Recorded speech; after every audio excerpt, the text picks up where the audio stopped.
في حد كان بيقول انه محدش مستعد يسمع معاناتك وانت لسه ما نجحتش في اللي انت بتعمله يعني.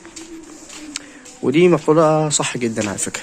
محدش مستعد يسمع معاناتك او مشاكلك وانت لسه ما حققتش التارجت بتاعك. كل الناس مستناك تنجح الاول، وبعد كده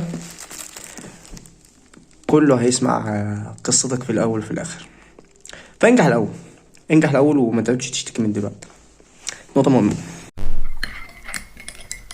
عارف انت محدش ليه مستعد ان هو يسمع معاناتك؟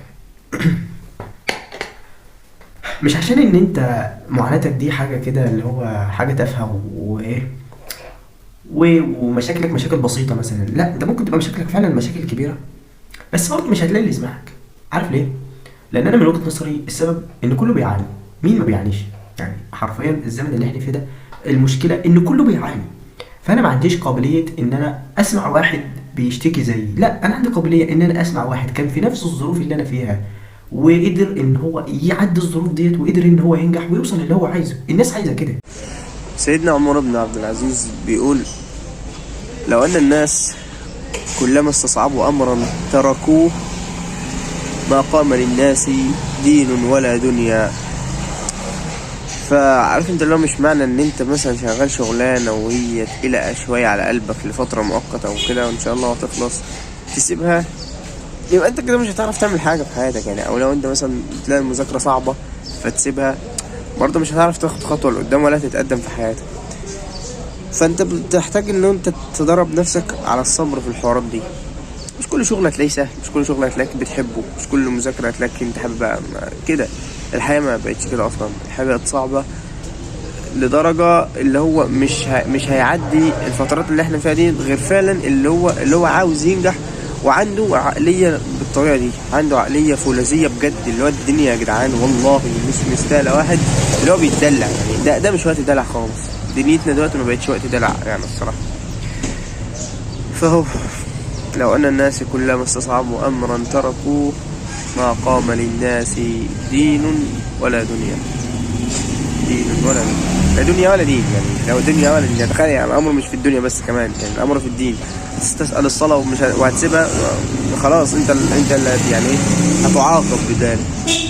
هتستسأل مثلا قراءة القرآن او حفظ القرآن، يا ابني انت اللي بتحرم نفسك من الخير. هتستسأل مثلا قيام الليل، برضه انت اللي بتحرم نفسك من اللذات والخير.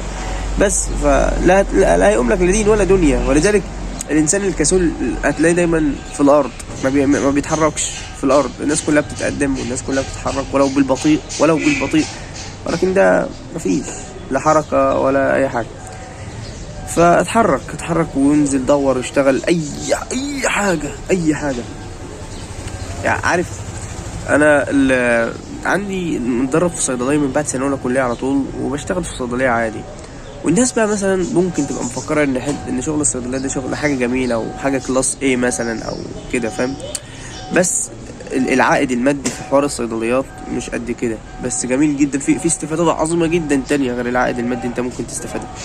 ولكن اللي بكلمك فيه ان اللي انت مثلا ممكن تسيب مثلا شغلانة كلاس ايه مثلا وتنزل مثلا لشغلانة مثلا كلاس بي وكلاس سي مثلا، اللي بس عشان مثلا العائد المادي منها كويس. وافتكر دايما المقولة اللي بتقولك: لدينا عائلة لنطعمها لا مجتمع لنبهره. يعني احنا عندنا بيت عاوزين نستره، والستير هو الله يعني سبحانه وتعالى. مش عندنا مجتمع عايزين نبهره يعني. فانت ممكن عادي جدا اللي هو ايه يعني، المشكلة لما تتنازل مثلا عن شغلانة عالية شوية وتنزل لشغلانة اقل في البتاع ده شوية كده، اللي بس ان العائد المادي فيها يكون كويس احسن من الشغلانه الاولانيه. مش شرط بقول الفروق الماديه كبيره خالص ولا بتاع، لا.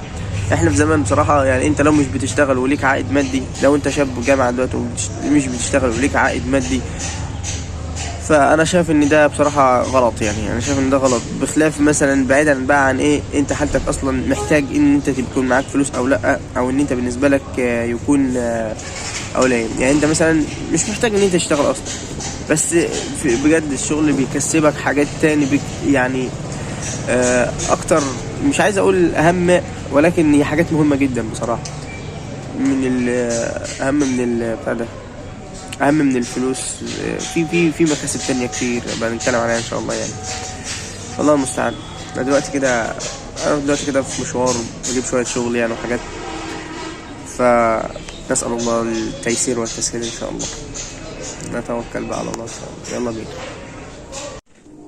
وطبعا يا صاحبي حتة بقى اللي هو ان انت تبقى تقدر تسيب شغلانة مثلا اعلى وتنزل شغلانة اقل شوية، دي بتتعارض مع حتة الشغف بقى. يعني حتة ان انت يبقى عندك شغف في كل حاجة بتعملها، وانك ما تشتغلش الشغلانة اللي فيها شغف بالنسبة لك، والحوارات ديت ما اعتقدش انها ممكن تبقى مجدية بالنسبة لك في الحوار ده، او ما اعتقدش انها توكلك عيش يعني. لان بصراحة يعني ما اعتقدش ان في واحد هيقدر يسيب شغلانة عالية وينزل لشغلانة اقل شوية علشان مثلا يجري ورا شغفه. واحنا يعني مفيش حاجة عندنا يعتبر يعني في ديننا بالشغف. وكان الدكتور احمد العربي في البودكاست اللي طلع فيه مع اسمه ايه يا رب، هلال السيد، اللي هو بتاع بودكاست فاهم يعني. الحلقة دي بص انا انصح احد ان هو يسمعها بجد يعني. الحلقة يعني كانت اللهم بارك يعني، حاجة ما شاء الله. بس ما فيش حاجة بالشغف ببساطة. كل ما في الأمر إنه ما فيش حاجة بالشغف. هتقعد تجري ورا شغفك وهتقعد تعمل كل حاجة، مش هتعمل أي حاجة غير لما يكون عندك شغف. هتسيب حاجات كتير جدا جدا في الطريق، وهتسيب حاجات كتير جدا جدا مش هتتعمل، وهتسيب حاجات يعني تبقى مطلوب إنها تعملها ومش هتعملها. طب وده ينفع؟ مش هينفع. مش كل حياتنا تنفع تمشي بالطريقة دي. بس ده اللي كان عايز أقوله يعني. ده اللي كنت عايز أقوله يعني. ربما يكون في حاجات كتير جدا ينفع تضاف، ربما يكون في حاجات كتير جدا اتقالت وما ينفعش تتقال. فالكمال لله وحده، الكمال لله وحده سبحانه وتعالى. النهارده يوم 15 رجب، والقمر في تمامه. القمر في تمامه. فان شاء الله ده كان الفيديو بتاعنا النهارده. حاسس ان هو اصلا كان بيتكلم عن الشكوى، وهو في حد ذاته شكوى اصلا. ولكن خير، ما احناش غرب عن بعض، فالله المستعان. اشوفك ان شاء الله في فيديوهات تانية جاية. كان في العمر بقية، والسلام عليكم ورحمة الله وبركاته.